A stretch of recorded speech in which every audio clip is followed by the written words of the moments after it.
So hello friends, स्वागत है आप सभी का एक नए वीडियो में। उत्तर प्रदेश की कुछ खास और अहम खबरें हैं जो आपके साथ शेयर करेंगे। सबसे पहले जान लीजिए कि बीजेपी अपने संकल्प पत्र का वादा पूरा करने वाली है और इसके साथ ही यूपी में युवाओं के लिए सरकार से जुड़कर काम करने का एक सुनहरा मौका है। वहीं पर यूपी में बिजली की किल्लत हो सकती है। सारे अपडेट एक एक करके डिटेल में जानेंगे। और कोरोना ने पकड़ी है रफ्तार, 24 घंटे में बहुत सारे मामले आए हैं और कोरोना से मौत होने पर हड़कंप भी मचा हुआ है। अब स्मार्ट क्लास भी चालू होने वाला है स्कूलों में और स्वतंत्रता दिवस तक मानसून रहेगा सक्रिय। कहां पर वेदर अलर्ट है इसको भी जानेंगे एक एक करके। सारी जानकारी आपके लिए बेहद इंपॉर्टेंट होने वाली है। टाटा नमक पर भी एक बड़ा अपडेट आ गया है। एक बार फिर से महंगा हो सकता है नमक और साथ ही क्या एक बार फिर लगने वाला है लॉकडाउन। दिल्ली में लगातार ओमिक्रॉन के नए वेरिएंट बढ़ते ही जा रहे हैं। सारी जानकारी आपके लिए बेहद इंपॉर्टेंट होने वाली है। कोई भी खबर जो है आप ना छोड़िएगा, अंत तक देखिएगा। चलिए शुरू करते हैं। तो जी हां, सबसे पहली खबर आपको बता दें, फिर ना लगाना पड़ जाए लॉकडाउन क्योंकि तेजी से फैलता है ओमिक्रॉन का नया वेरिएंट। दिल्ली में आधे मरीजों में पाया गया है ऐसे ही केस। दरअसल कोरोना के तेजी से बढ़ते मामलों को देखते हुए दिल्ली में एक बार फिर से फेस मास्क को अनिवार्य कर दिया गया है। पिछले कुछ दिनों से न केवल राजधानी दिल्ली में ही बल्कि अन्य राज्यों में भी कोविड के मामले तेजी से बढ़ रहे हैं। ऐसे में सवाल यह हो रहा है कि अगर यह रफ्तार नहीं थमी तो क्या फिर से प्रतिबंध लगाए जाएंगे। इस बीच दिल्ली के लोकनायक जयप्रकाश नारायण अस्पताल में मरीजों के जीनोम सीक्वेंसिंग करने पर पता चला कि ओमिक्रॉन के नए सब वेरिएंट BA.2.75 का पता लगा है।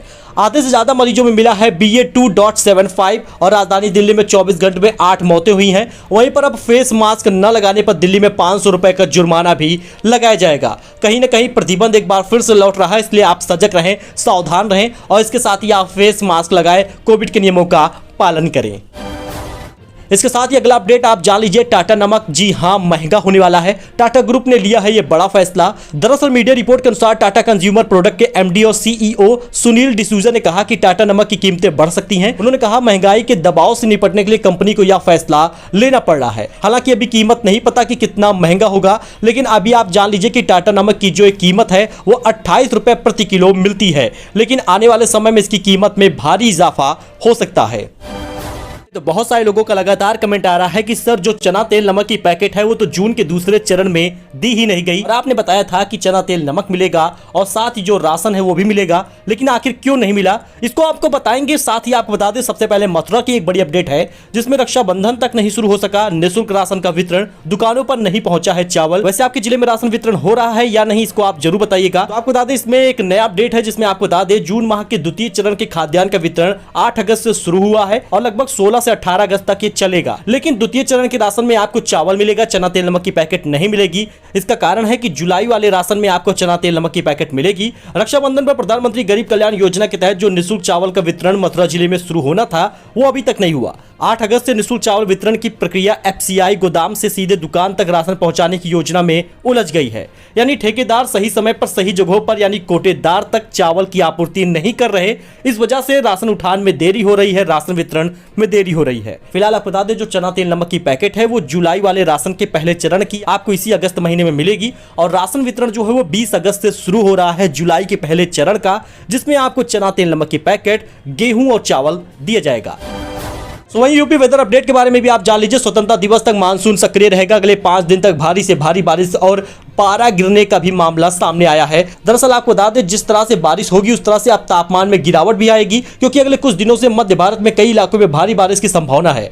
भारतीय मौसम विज्ञान विभाग यानी IMD के अनुसार भारत के मध्य भागों में अगले 5 दिनों तक सक्रिय मानसून की स्थिति दिखाई देगी। हालांकि अगले 2 से 3 दिनों में उत्तर प्रदेश में कई इलाकों में हल्की बारिश की भी उम्मीद है। मानसून ट्रफ सक्रिय है और सामान्य से अधिक दक्षिण में स्थित है या आने वाले दिनों में सक्रिय होने की संभावना मिली है। वहीं IMD के मौसम बुलेटिन के अनुसार यूपी में अलग अलग इलाकों में बहुत भारी बारिश की संभावना है। 15 अगस्त तक राज्य में बारिश की संभावनाएं हैं। कई जगहों पर छिटपुट बारिश होगी तो कहीं भारी वर्षा भी होगी। साथ ही इसके बिजली गिरने की संभावनाएं हैं। सोमवार को पूर्वी यूपी के कुछ इलाकों में बहुत तेज बारिश होने की संभावना है। आपको बता दें भारी बारिश के लिए येलो अलर्ट जारी किया गया है। मौसम विभाग के अनुसार लखनऊ, प्रयागराज के जिलों में कुछ स्थानों पर बहुत भारी वर्षा होगी। साथ ही गोरखपुर, कानपुर, मेरठ और बरेली जिलों में भारी बारिश दर्ज की जाएगी। अगले एक हफ्ते तक हल्की बारिश से मध्यम बारिश को देखने को मिल सकती है। हालांकि कुछ इलाकों में तेज बारिश भी दर्ज की जाएगी। तो आपको बता दें उत्तर प्रदेश के गाजियाबाद, नोएडा, मेरठ, आगरा, मथुरा, बरेली, अलीगढ़, कौशाम्बी, बहराइच, गोरखपुर, झांसी, इटावा, बलिया, गोरखपुर, वाराणसी, प्रयागराज, संतकबीरनगर, मैनपुरी, एटा,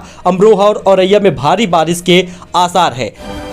स्मार्ट क्लास यूपी के 2500 राज्य के विद्यालयों में लगेगी स्मार्ट क्लास। पहले चरण में 1060 स्कूलों में तैयारी होगी। उत्तर प्रदेश के सभी राजकीय माध्यमिक विद्यालयों को वाईफाई सुविधा से लैस करने के बाद अब यहां पे स्मार्ट क्लास शुरू करने की भी तैयारी है। मुख्यमंत्री योगी आदित्यनाथ के निर्देश के अनुसार 2500 विद्यालयों में स्मार्ट क्लास की स्थापना होगी। पहले चरण में 1060 विद्यालयों में स्मार्ट क्लास शुरू की जाएगी। इसके लिए 6 माह का वक्त दिया गया है। शासन ने इसके लिए तेजी से काम करने का निर्देश दिया है। इसमें किसी प्रकार की ढिलाई बर्दाश्त नहीं की जाएगी। स्मार्ट क्लास तैयार करने की जिम्मेदारी ऑप्ट्रॉन पावरट्रॉनिक्स को दी गई है। कंपनी की ओर से टेंडर प्रक्रिया की जा रही है। अधिकारियों के अनुसार प्रदेश में पहले चरण में 1060 विद्यालयों को चुना गया है। इसमें स्मार्ट क्लास शुरू करने के लिए प्रति विद्यालय लगभग 2,40,000 रुपए का खर्च आएगा।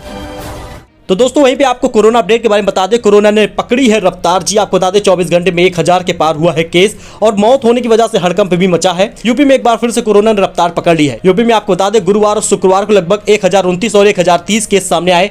इस नए केसों के साथ ही प्रदेश में कोरोना सक्रिय मरीजों की संख्या लगभग 6000 से ज्यादा हो गई है। अपर मुख्य सचिव चिकित्सा स्वास्थ्य अमित मोहन प्रसाद ने बताया कि गुरुवार को 63,000 सैंपल की जांच की गई, जिसमें कोरोना के लगभग 1030 मामले सामने आए। 24 घंटे में 954 मरीजों को फिलहाल तो ठीक भी किया गया है, जो कि अच्छी बात है। लेकिन नोएडा में 211 और लखनऊ में 175 नए मरीज मिले हैं। और कुछ ऐसे जिले हैं जहां पे लगातार केस बढ़ते जा रहे हैं, चाहे वो गाजियाबाद हो, लखनऊ हो, वाराणसी हो, प्रयागराज हो, अमरोहा हो, कानपुर नगर हो या फिर गोरखपुर हो। इन सभी जगहों पर केस लगातार बढ़ रहे हैं। ऐसे में सरकार कुछ रूल बना सकती है, प्रतिबंध लगा सकती है और फेस मास्क अनिवार्य कर सकती है।